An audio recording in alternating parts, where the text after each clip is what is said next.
So umngani wami bekanalento yokuthi when she came to my house, she would leave her sangoma mabhayi all over. And mina ngazi ukuthi inyanga ayishiya izinto za personal stuff. Kimulogile like ankenya, like I was sitting like this on top of a table. Ankenya di wool black on my feet, my hands and my neck.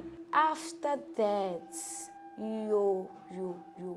my skin, black spots, like pimples all over my body, like I was even stinking, like, and I went to her. I told her, Chomi, what's ala soli so hi, there's something there in my ndumba, in my altar, and I can help you. And then I failed grade 9 and then she passed. In the night when I was sleeping, she could take my spirit and then I would go to emangcwabeni la bantu bangcwabela khona, graveyard.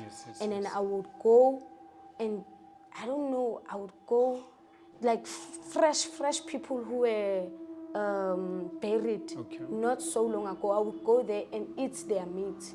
And then I realized, man, there was that time I was dreaming ngila athwasele khona ngidla inyama ethusayo antshela athi nini wena uya kuma graveyard, you are sleeping with those people.